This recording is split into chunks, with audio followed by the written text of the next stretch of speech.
Morning, everyone. Just make a couple of minutes just for everyone to join us.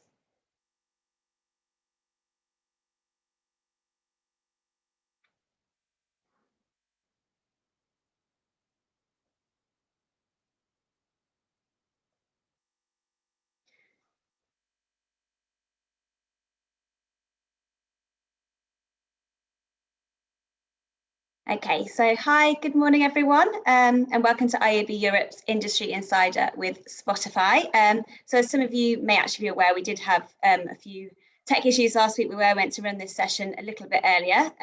We've actually run over 50 live virtual events this year, and that's never happened. So I'm very pleased to say that we are back up and running and very happy to have you all with us today. So thank you for taking the time to join us.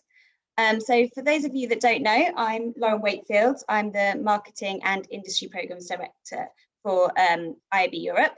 And Industry Insider is actually a new format that we launched this year.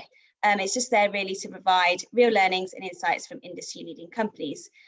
We just want to be able to present the latest trends and best practices from across the industry. So far this year, we've tackled things like brand safety with GroupM. We've looked at creator marketing with TikTok, and even more recently, we've looked at where great ads thrive with Kantar. But today, I'm very delighted we are all here to learn more about the state of programmatic streaming with one of our newest members, Spotify, as well as their guest speaker from L'Oreal. But before we start, I just want to do a little bit of general housekeeping. So at the bottom of your screen, you should be able to see a Q&A box. So we do encourage you to put any questions that you have throughout the session in there, and we will try to get to as many as we can at the end of the session. The event is also being recorded, so if anyone does miss this or would like to have a bit of a copy of the session, then we will be sharing this afterwards. But with that, I will hand over to Clementina Piazza, who is our automation lead UK at Spotify, who'll be leading the webinar today. So over to you, Clem.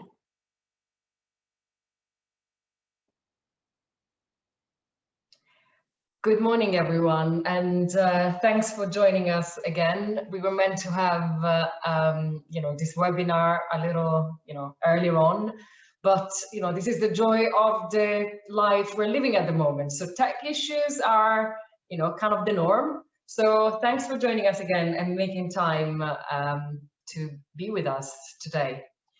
So I'm very excited to run this session today. This is part of our loveAudio series and is part of a partnership we have in place with IAB Europe, again, with the aim of increasing education and knowledge of different aspects of the ecosystem. I'm Clementina Piazza, or Clem, and I'm automation lead for the UK at Spotify. And today I will be your host. And quickly getting into the deep of what we're going to be touching upon today. So today's playlist, we're going to have really two parts to this webinar. The first part is I'm going to share with you some information and trends of what we're seeing on our side, changes in user behaviors, and how you can best equip yourself with respect to those trends when you are executing in your marketing strategy. And then the part that I'm most excited about is the second part. So I'm gonna be joined by the brilliant Evangelia Samouris from L'Oreal, and I'm gonna pick her brain on a variety of different topics and really share her own experience during these times, about her experience when it comes to being part of an in-house programmatic team at such an incredible brand like L'Oreal. And then we're going to open up and address some questions, which gives me a great segue to say that as you might know by now, since it's been a year, we've been having meetings in Zoom, you've got a Q&A box. I think it should be approximately on your right. And so please feel free throughout the webinar to put in your questions. And then, at the end, we're gonna, make sure to address as many of them as possible, and those that we can't address, we'll make sure to kind of address them in our answer when we do a bit of a wrap up and bright up about the webinar. So let's get into it. So behaviors might be changing, but what remains true is that listening to music and podcasts overall continues to be really important. Listening to music is in fact the second most common thing that people tend to do on the internet today, unfortunately, after searching for COVID updates. And we're really seeing this reflected in our platform usage. So overall, listening on Spotify is up considerably compared to this time last year. And audio's role in people's life is more pronounced than ever. On Spotify, we're seeing people turn to music and podcasts to stay informed, stay connected, and stay grounded. We're seeing three main factors contributing to this growth: connected devices, an abundance of audio content that's constantly growing, and an increase in listening across at-home moments. Audio acts, in fact, really as a companion, enhancing moments throughout the day.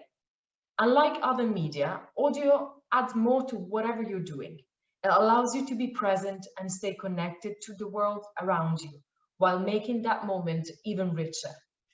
Right now, obviously, at-home moments matter more than ever, and that's why we're seeing the biggest listening increases across cleaning, housework, cooking, exercise, work, or school moments.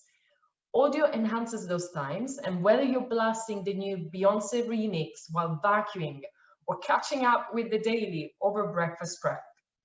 And all of this engagement across unique contexts is huge for marketers.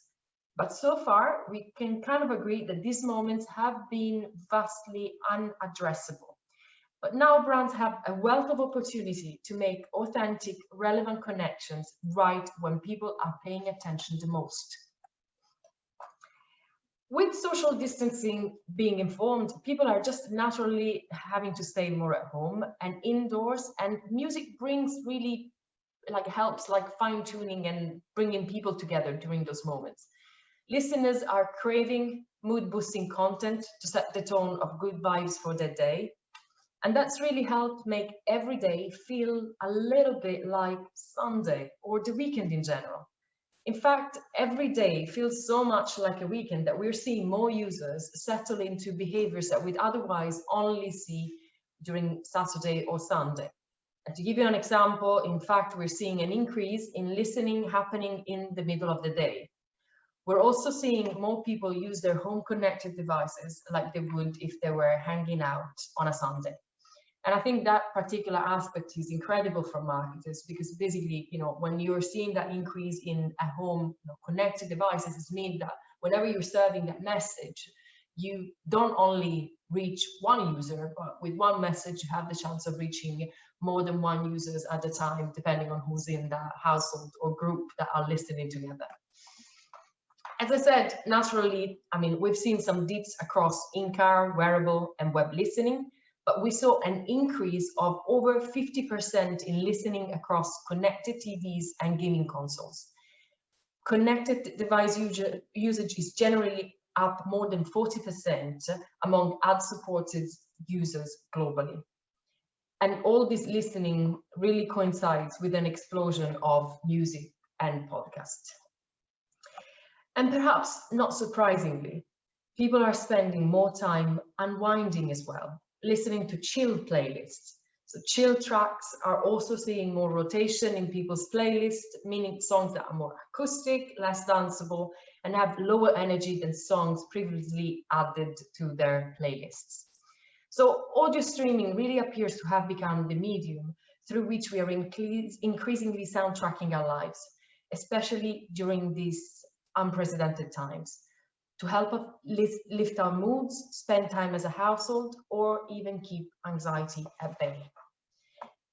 And whilst we can all agree that the key to a good marketing campaign in general should always be to reach consumers in a relevant and timely way, at times like this, when everyone's disposition is really under pressure, it's particularly important to be as little intrusive as possible in favor of a personalized approach, with the aim of it being perceived as a more intimate and one-on-one engagement. To back this with some data, from a study run with Qualtrics, emerged that 45% of listeners which brand would better align to the moment they're in, what they're doing basically, when they're being served those ads. And with the risk of, when you're not doing so, to really have a detrimental impact on how relevant the message is and what kind of impact it can have. And 41% are stating that not only they wished a brand was mindful of what they're doing, but also of the mood they're in. Happy, low, energized, pensive. And how on earth would it be possible to do so, you might wonder. Our fans stream on Spotify to enhance and reinforce every moment, like a soundtrack, as I was saying before.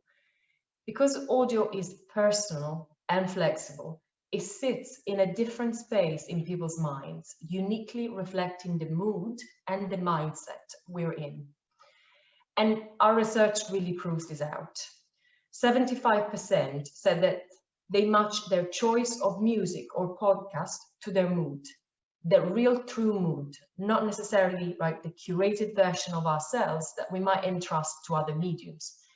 66% use audio differently depending on their context. This proves how flexible audio is. You can listen on your mobile device for your morning workout, or on your smart speaker at night when you're gathering with your family or the rest of the people in your households. And this is important because brands can really connect with their audience in real time, in relevant moments, and mindful of their mood, all things that we understand at Spotify through our streaming intelligence. And these enhanced and unique possibilities of engagement are reflected in the fact that 49% of music listeners have come to prefer ads on audio streaming services more than those on TV or social media. Streaming, as we were saying before, is really a mirror that provides a rich and textured data set because it's personal and uniquely reflects how you're feeling and what you're doing. Think about how you stream music and podcasts, even each day. And each time you press play, you do it for a different reason or with a different motivation. And our streaming intelligence, which is our rich first-party data set, is able to understand the person behind the device, revealing moods, moments, and mindsets. Based on what and how our listeners streams, whether it's a mood-based playlist like chill hits, a playlist for activities like going to do your shopping, or personalized playlists like Discover Weekly, they all tell us more about our audience. We use our streaming intelligence to reach our audience then with the right message in the right context in ways that are impactful all through our platform. And all this, if you think about it, matched with data partnerships and the capability of safely onboarding an advertiser's own data, makes reaching and discovering relevant audiences on Spotify really a no-brainer. But, let's get a bit pragmatic, back to kind of day-to-day life, and let's give you a simple yet powerful example of how that might translate into an actual campaign strategy. So being mainly homebound doesn't mean consumers are stationary or, that they're not changing what they're doing throughout that moment at home. So the home moment has really developed in many individual moments, which you can address through Spotify. You can target consumers in real time where they're listening to different playlists. Think about workout from home, playlists for fitness enthusiasts, or dancing on your own, playlist for partiers. And doing that, you can reach them by leveraging custom audio or video ads to align with the moment for greater impact. So really kind of adjusting that creative execution and rotation to the moment those users are in. And in terms of how best to execute that media strategy, in terms of which medium, which buying channel to use, the benefit that automated buying bring really come to the forefront at times when agility, visibility, and control are of essence due to the rapid changes that you can agree we've all had to adapt to. And this is because programmatic allows you to reach consumer in that one-to-one basis that we touched upon before, but doing it in a scalable way. So we said that streaming consumption in the home across devices such as desktop and gaming consoles is continuing to shift rapidly as a greater share of listening moves inside. And as listening habits change, programmatic really allows you to quickly reassess your campaign strategy so you can reach your audiences where they're listening at that exact moment. It allows you to be flexible. There is a need now more than ever to be able to make real-time changes to campaigns, whether you need to switch out your creative, adjust your spend, or lower your campaign frequency. Both Spotify's PMP and Programmatic Guaranteed offering allow you to have maximum control over your campaigns, to be able to make adjustments, not just quickly, but also efficiently. It also allows you to be efficient. So with market dynamics rapidly changing, we understand the need to test the effectiveness of existing campaign setup, add new channels. For example, you start off with running audio. You want to see how adding display or video might have an effect, or current creative rotation and targeting parameters. And through Spotify's programmatic offering, testing really becomes much easier, as you can set up new campaigns quickly or new strategies and implement learnings to existing campaigns even quicker for stronger results and shorter turnaround times. And last but not least, it allows you to easily and quickly compare and reassess your media investment across the whole of your media plan as you're activating it through your own demand-side platform. And without further ado, I'm extremely excited to welcome and dwell more onto some of these topics that we've just touched upon with my guest for today, which is the brilliant Evie. Evie, welcome. Hi, Clementina. Thank you so much for having me. How are you today? All good? All good, thank you. All fine, the usual lockdown, adjusting to reality. Good. How are you? Good. Not bad, not bad. I even have a brilliant kind of official background, which is amazing, especially for that sort of webinars when they work. So, Evie, without putting words in your mouth, do you mind giving us a brief introduction of, yourself, what you do at L'Oreal? Sure. So I'm a media trader at L'Oreal. I am basically responsible for planning, activating, analyzing, evaluating, everything reporting when it comes to all of L'Oreal's brands, programmatic campaigns. L'Oreal has around 34 brands across 4 divisions. I'm more or less across all the divisions, but leaning a little bit more across more the luxury brands. So we're responsible of activating across video and display. Hopefully next year audio. We'll see how that goes. Brilliant. And I'm very excited because we're gonna dwell a little bit more, later into, your experience with Spotify. And I'm fairly excited to have you on board also because obviously we're quite famous we're quite famous for audio, but you actually started your journey on Spotify through video. But, I don't want to disclose any sort of, I've already spoken too much. So let's do a bit of an icebreaker. Listen, you've in your introduction, you've you've given us a hint into the scale of L'Oreal's operations and presence, and as one of the biggest companies in the world in terms of like consumer goods, obviously especially in the beauty industry, I wanted to start off by picking your brain or allowing you to share your experience around any particular changes in consumer trends that you're seeing on your end based on kind of the times that we're going through. Sure. So there are a lot of trends going on that are well documented from a lot of advertisers out there. But from L'Oreal's perspective, even from before COVID, we were seeing some shifts in the consumer goods industry from before, but the pandemic really accelerated these. And I'll give you the 3 main ones that I think are the most important to highlight. The first one, which I think is the most obvious one, is what we call a channel shift. So we've seen a huge shift to online. We have seen that the high street has been challenged for a few years now, and with new digital tool that we've onboarded, what we call a virtual try-on service, has been pivotal in the channel shift that we've been seeing. So it's allowing us to engage more with our customers, specifically around our hair coloring products. So we've really adapted to that online trend and where consumers are going, especially during COVID. They need that little bit of, education element when it comes to one of our products, which is hair colorants. Now, another one would be a category shift. Now, category shift, we've seen a slowdown of makeup considerably and an increase in skincare as well as an increase in hygiene. Um, I believe it's basically because no one's going to work.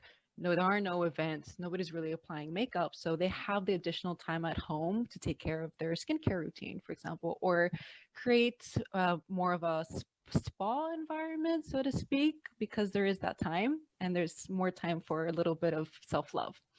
And the third one, which is a bit of an extension to the category shift, is what is the consumer shift. It's the whole concept of FOMO, fear of missing out, to JOMO, joy of missing out, which is an interesting concept. But there's there's a preference for natural. There's an increased importance for health and wellness, feeling good, self-care, treating oneself, especially during, the moment that we're living in. There's so much uncertainty that is making us feel some sort of anxiety and stress. So working from home more is really just wanting us to dedicate more time for ourselves. So I think those three shifts, we've seen a huge acceleration during COVID, a little bit from before, but completely accelerated that. That's really interesting to hear, because I've reading articles and reading other marketers' stance.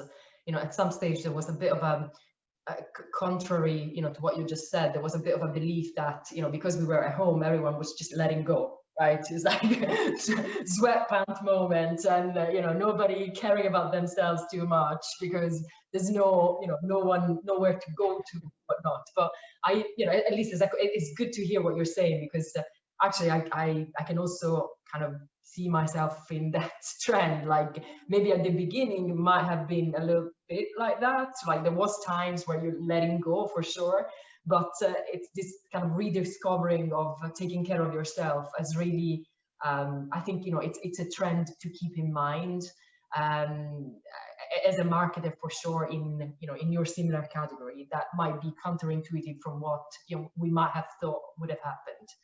And talking of you as a marketer, right? So you've shared very interesting trends from what your consumers are doing, what you're seeing your consumers doing.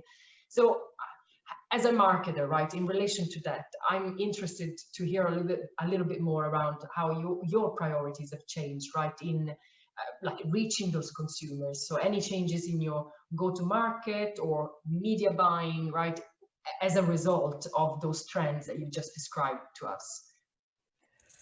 Good question. I really, as biased as it sounds, honestly, I feel like L'Oreal adapted so well during COVID. I lived through it.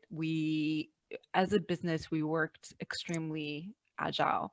The business has been prepared for years in terms of how they want to set up the foundation of their business. And one of those things is digitalization. That's been ingrained into the business, as well as influencing the ways of we work. So a little bit of both really helped us get through COVID, or even adapt to the really quick changes that we've seen during COVID. So definitely agility played a huge role in how we managed to manage the situation. Now, I think the biggest thing for us as soon as COVID hit from a media perspective is shifting our efforts from awareness media to performance media. So all our focus at the time was on e-commerce. But as soon as there was an opportunity for us to switch on the awareness element of our media, which of course includes programmatic, we did, because we believe that there needs to be a healthy balance of both. It's essential to run both e-commerce, but also maintaining awareness at the same time. We don't believe that you need to have either or have, one end of the funnel in isolation from the other. They all need to work together. So I think that was a good learning point, and it's definitely worked well for us. In terms of, like, I wanted to go a little bit, again, a level deeper, right, into the media execution, if we can call it like this. And as always, it's great, it's all good and great how you strategize and set up how you're gonna be delivering that media, but one element that is incredibly important and sometimes a bit forgotten, I feel, especially in the automation world, is creative, right? Is what is that you put in front of that consumer. So I would like now to hear a little bit, your thoughts around the creativity aspect, and what might have changed due to all that we've discussed up until now in your approach, right? Like how did you adjust from a creativity perspective to better connect with your audience?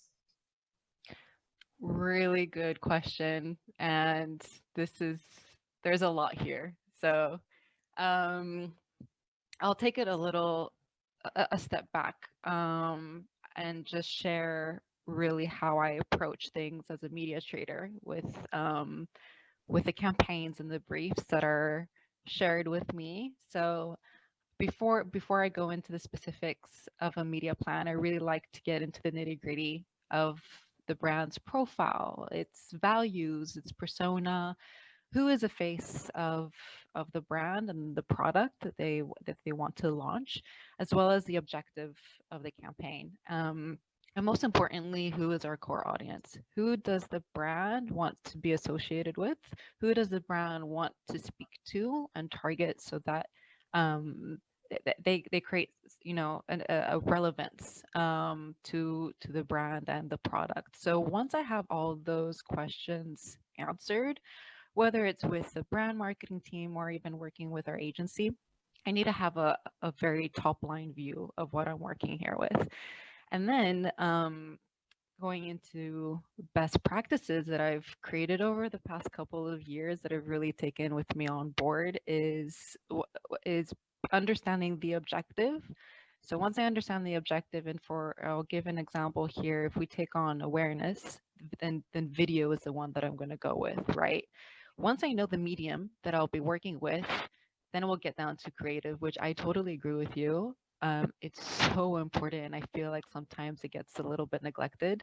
And what I've been trying to communicate or even use throughout my journey at L'Oreal is, what does the first 5 seconds of a video frame say to me? And I usually like to audit the videos that come to me before I activate and set up the campaign. So I want to ensure that all of the key elements are displayed in that short window. For example, is the product visible within the first 5 seconds? Is the brand, the logo, the face of the brand, is it right in that second, that short window? Is there powerful music?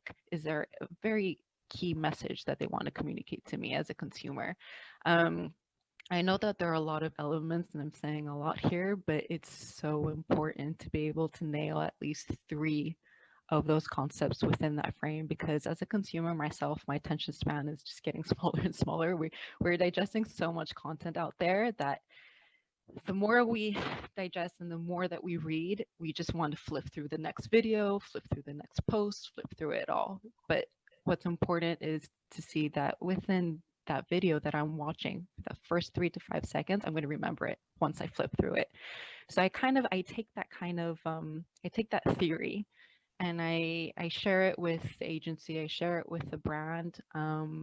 If with media traders out there, if you see a video that you're not sure it's going to work, because at the end of the day, you've got to measure the success of the video, and applying these key elements will give you a high success rate, right? So if you really want to deliver well and you're not sure that the video is up to those standards, work with your partners, work with your creative agency, work with your media agency, work with your DSP, get the best practices nailed. And honestly, you're going to go so far with success of your campaign if you really nail that video element. The next point for me that's very important is messaging. I'm a strong believer that generic messaging no longer works. Consumers are becoming very smart. Um, you need to learn, and I think you mentioned this before in your presentation, Clems, that you need to try and engage with them on a one-to-one level, and you need to be less intrusive. You need to build a connection. You need to build desirability, and just make messaging very short and to the point. But in order to do that as well, you need to understand your audience. So research your audience, understand the affinities that they are associated with. Are they, fitness enthusiasts, like you mentioned before? Are they beauty enthusiasts? Are they sports fans? What do they want? What is the key takeaway that they want to take from the video itself? Is it how the product, the ingredients are going to, the specifics of the ingredients, because they read so well into the market and they know what they want in a product? Or do they want to understand how it's going to make them feel? So I really think that there's so much in there that you need to understand of your audience before you start writing messages, because honestly, as I said before, I don't think generic is going to work anymore. We're far too smart for that. And this is, and then the next one would be publishers.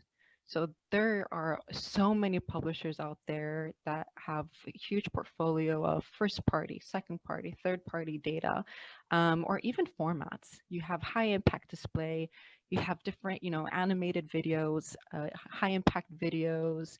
There's a lot out there, but you really need to choose the right publisher that is right for the brand that you're advertising and its values that the brand holds as well. Which this leads me to, I think everyone would like to hear an example of what I'm really talking about here. And there's one that I like to share that we launched last year in September. It was one of the biggest fragrance launches. It was in the luxury department.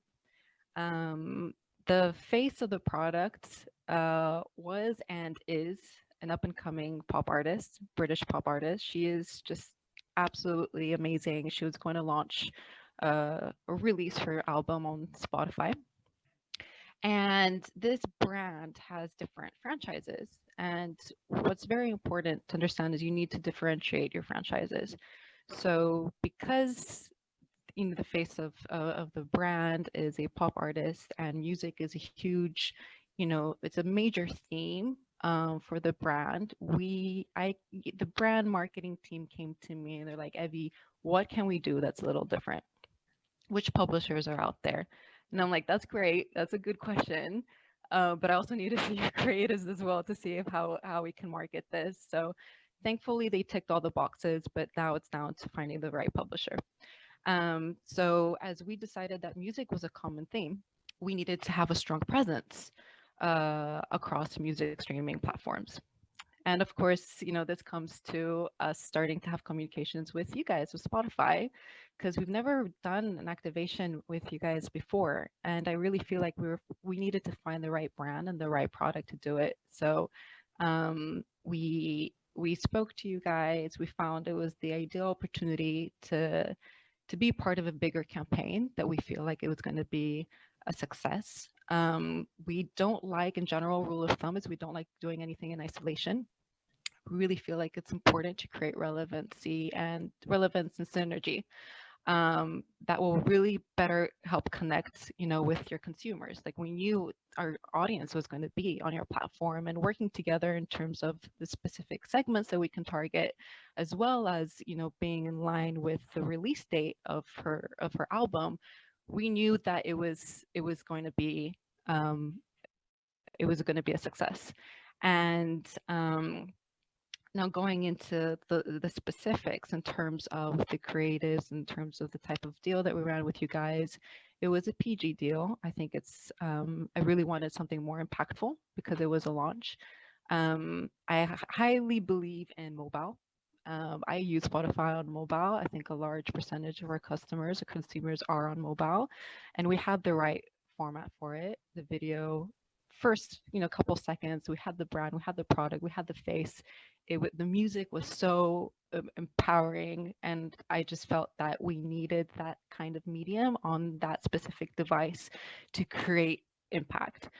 And honestly, I think it was one of the best campaigns that we've run. We smashed view through rates, and because of that, and because it was a well-rounded campaign, it evolved to an always-on strategy with you guys. I really liked how it started off as a test because we didn't know how it was going to work. And then it's just evolved every time there's a campaign for this brand and for this product. It's just switch it on. That's one of the great things about programmatic as well, right? You can switch things on and off. And yeah, that's basically it. That's brilliant. I probably gonna list. I mean, this is being recorded, so I'm probably gonna memorize all that you said and just really share the love. I think you've shared some substantial points, and being a bit mindful of time. You mentioned, right, the one of the benefits of programmatic. So I want to get right into one probably of the must ask questions. So it's been, one of the hot topics in the industry has been for a long time now, in-housing. So as one of the first ever hired traders of the L'Oreal UK and Ireland, I believe, right, in-house programmatic team, how's the in-housing of programmatic, how's the in-housing experience been so far? And what do you like, how's that enabled you to really kind of, touch upon the benefits that programmatic can bring, right? I think that's a fairly interesting point that we can not touch upon with you today. Of course. I know it's a big topic, and I'm more than happy to answer that question.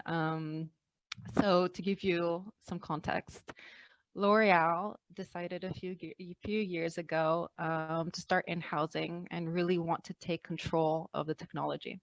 So they did this by signing contract with the Google marketing platform. And then once those contracts were finalized, that's when recruitment started. So I was one of the first to be recruited, and I joined nearly 2 years ago.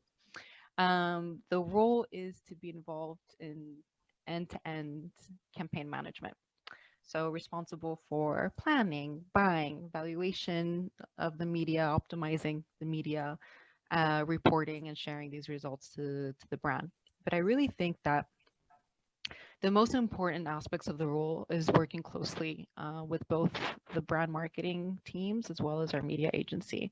We've essentially become one integrated team with the agency and the brand marketing team. And, to touch upon the benefits of this is how we've evolved into having a really close relationship with both teams, especially brand marketing, because we've noticed that brand marketing's knowledge is going through the roof. We're in a very unique position to be part of their upskilling journey, and they're becoming more comfortable with us, asking questions, challenging, asking for more. And more is, innovation, more formats, more creative. So I feel like we're on this journey together as one dream team, which is pretty amazing.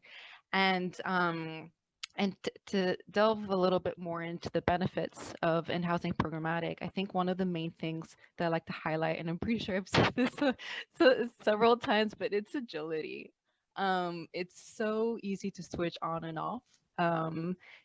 You have full control of the platform. You have full control of the media that I don't think you have in another channel. You can be reactive if something happens externally that's out of your control, but you have control in your media. You go in the platform, you press pause. When things are better, you press play again. So, it's like being, behind the car, and you have full control of the pedals. You go and you stop, you go and you stop. So it's nice having those levers. And then another one is holistic campaign management, controlling the frequency and the ads that you are displaying in front of your users. Your users don't want to see 1,000 ads a day. You really need to be relevant. You want to reach them in a scalable, real-time way, and that's how amazing programmatic is. You can tie contextual targeting with the content. You can leverage your first-party data. Artificial intelligence is a growing topic right now. You can plug prediction models. You can plug your first-party data into prediction models that you can make personalized, dynamic advertising possible. And you can do that through programmatic. So it's honestly, there are so many benefits, but I feel like the main one that I really want as a takeaway is, being agile, be reactive.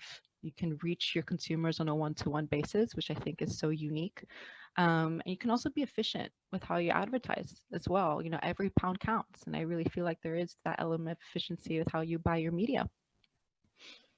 That's brilliant. And again, it's great to hear it from from a marketer, and it's great to hear that from a marketer that has decided to take that side of marketing in their own hands, because sometimes I feel that because programmatic involves, or automation involves, technology, it becomes in some people's mind something that is not strategic but more related to like operations or the nitty-gritty of things.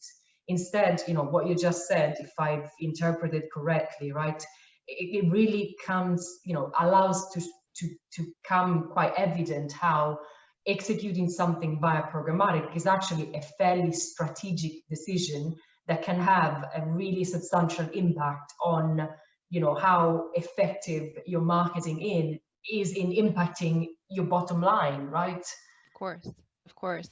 I mean, you have to be strategic, but one of the great things is, as I said before, you can be reactive behind your strategy and that tool that you're using. And I couldn't agree with you more. There are so many elements behind cultivating the right programmatic strategy, right media plan. They're limitless, and you need to be smart with it. You need to see, what is your objective? You need to tie the right medium to that objective. What is your messaging? What is your data? I know that you're buying real-time data, but you need to assess that data and ensure that you're targeting the right audience. It's a lot, but I think that that's how amazing programmatic is in relation to other channels. And yeah, I couldn't agree more. So again, we are kind of unfortunately coming to a close. So in a few words, right?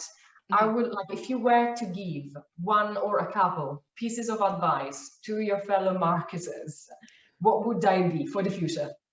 Okay, I'll keep it really, really simple and quick. One thing, my favorite word, agile, as you've heard so many times. We don't know what will happen in what we're living through now. Lockdown or lockdown. How long is lockdown? There are just so many questions, a lot of uncertainty. People's mindsets are all over the place. Just continue being agile. Keep evolving your plans. Continue those conversations with your partners. I really think that's very, very important. Be agile. The second one is continue connecting with your consumers. Evolve your messaging. Limit the spam. Your frequency should be at a minute, but you need to find that sweet spot of frequency when you're not over spamming, because you need to really put the customer first. At the end of the day, they're going to be the ones that are going to engage with your ad. If everyone's mindsets are all over the place, we're feeling the anxiety, the stress. They don't want you to spam them 100 times a day. So I think keep the conversation going, engage, create that relationship with them, but at a in a very smart and efficient way, so to speak. Another one would be make decisions based on measurable and actionable insights. Really, evaluate your media, evaluate assess your data and your insights and your results. You need to be very, very efficient with the media that you choose, because you need to make every pound work. But also, keep some level of customization and innovation to cut through the noise. Have a little bit on the side where you think that you can be a little bit more creative with your media buying. And this is an extension to my final point, which is one of my favorite things that I like to do, is adopt a test and learn approach. Plan ahead, have backup plans, because things keep changing, but also keep some innovative concepts in there, whether that is formats, tech, data, anything that you can test. Speak to your media agency, see what they're doing with other clients or what's on the roadmap. Get yourself on those beta tests. Just keep things interesting and just learn. That's all I can really say. That's a great way of kind of finishing your set of advices, especially at a time where, you know, I think the message of keep planning, but plan smart, you know, it's something that we might find out that we're bringing with us, hopefully, you know, even when this time kind of comes to, you know, a better place.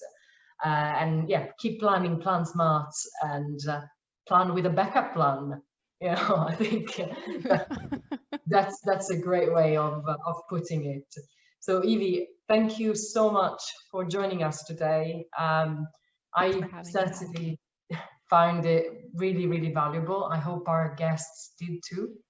And to conclude today's webinar, I'll try my best to make justice, right, to what you just, you know, all the things that you just said, and, you know, the part I presented earlier, and just leave us with 3 takeaway points. So, as you said, right, media consumption trends are changing fast. So, like, we are in an ever-changing set of scenarios and environments.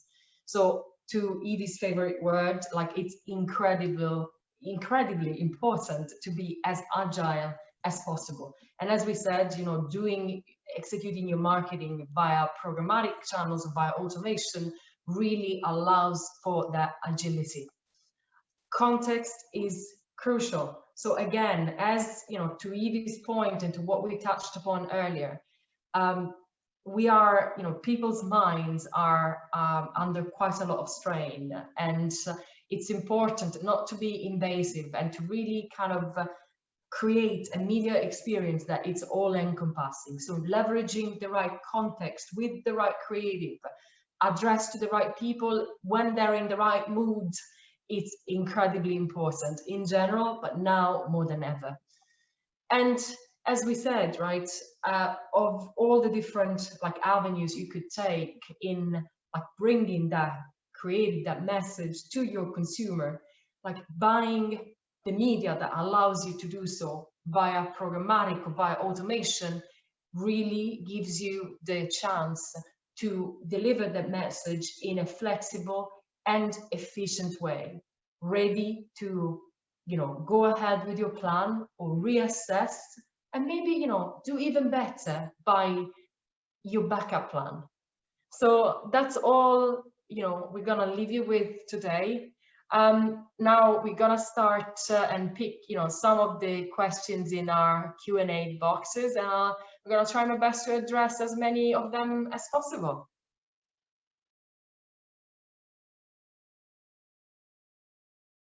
I'm back. This multi-screen thing. Thanks. Let's see what we've got in terms of questions for the last few minutes. So we've got a very interesting question around the upcoming IDFA changes. So unfortunately, we only have a few minutes left. So I think, you know, on IDFA, the only things I'm going to say in this forum today is that there are so many things at, you know, it's a moving topic, right? So there isn't, I think I was reading just this morning, right, with my coffee, a couple of the latest like articles and industry updates, like Apple is still reviewing and like what the actual stance, you know, and next steps are going to be. So it's still a very much kind of a movable topic for now. And obviously as a company, right, as an organization, as any other, right, in the industry is doing, you know, we are keeping very closely on track on, you know, the topic and how it's going to unfold.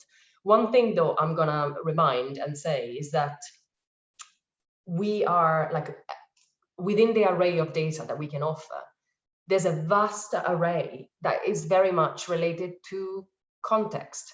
So the contextual targeting capabilities that we bring to the table are significant. And, you know, if you are a user of Spotify, right, you can see how granular that kind of dissecting of content has become over the year on the platform. And that's all, purely from a contextual standpoint, that's all there for you to use. So that's gonna be my answer for today. Let's see if there's any other question there, unless I'm missing anything. I think that was it. I don't know if anyone wants, I don't know if it's even possible. There you go. I had automation, but some bits of technology are still very mysterious. But I don't know if someone wants to unmute. They cannot mute themselves. If you want to type it live, or if you want to just kind of follow up, we're always available to answer any questions over time, connect, you name it. So if you don't have any questions now, if you feel, oh, we have curveball, we did get a question as I was about to close up. There you go. So what is the biggest trend we can expect to see next year in audio? I think among the many interesting things that we, so I can tell you what it's, one of the most exciting, or things that gets me most excited about that's upcoming. And then, but I'm gonna start with what I hope, right, to see. Being quite pragmatic myself, I always hope that instead of kind of always running after the next shiny new thing, what I hope to see here next year when it comes to audio, and really taking advantage of what we can bring to the table, is kind of media investment to follow consumption, right? I think Daniel Knapp, our chief economist at IAB Europe, has really, during a digital audio day, has really outlined how although consumption is really skyrocketing, media investment is still not there. So I really, really hope we'll get into next year with a solidified, like, we're not going to think of this medium as an emerging medium. I hope that, with all the capabilities that are there when it comes to measurement, when it comes to targeting, when it comes to comparability with other, channels, that we can truly incorporate it as kind of business as usual, right? Instead of with the fear of, I'm not really know how to position it. Is it mid funnel, lower funnel? I mean, the good thing is that it can be with you across all parts of the channel. So that's one hope of something, instead of kind of, the shiny new thing, what I hope is kind of consolidation in investment and confidence of investment in this channel. And then I think, one of the biggest, it's public news, many of it, much of it when it comes to, Spotify's movements in that area. But one of the most exciting thing is all that's happening from a podcast perspective, right? Both, and I think, the most exciting thing that's happening there is the evolution to get to those like ad serving scenarios that are bringing like podcast advertising on par with the rest of digital, right? So that real-time insertion of the ad within the podcast, and all that's happening on our side, like technology-wise, to facilitate that, that's gonna be a huge, huge, huge game changer. So yeah, that's what I'm excited, and what I foresee and happening next year. I think I'm gonna give it another. We've got another couple of minutes. Yeah, we do. So if anyone else does have any other questions, you can. Thank you so much, Clem. This has been a really interesting session. Really enjoyed it. Thank you, Evie, as well, for your insight. We got a question though, Laura. Have we? I think we got one more. That's a personal one though. What's your #1 podcast for lockdown? Good question.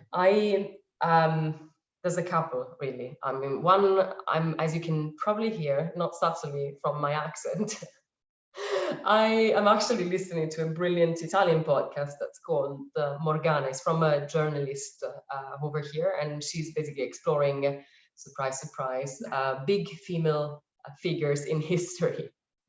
So that's one. And then I always tap into Freakonomics. I think it's fantastic. It's brilliant. The view and the take it gives on economic trends and insights around what's happening in the world, and micro and micro trends. It's just fantastic. So that would be my pick, together with plenty of very cheesy music, because hey, life is tough at the moment, so you need to cheer yourself up. That's great. Is that all of the questions? Oh, brilliant. Thank you so much. Thank you for such a great session. As always, we have recorded this, so we will be sharing the session with everyone afterwards. Otherwise, everyone have a good weekend, and thank you for joining us. Bye. Bye, everyone. Stay safe and speak soon.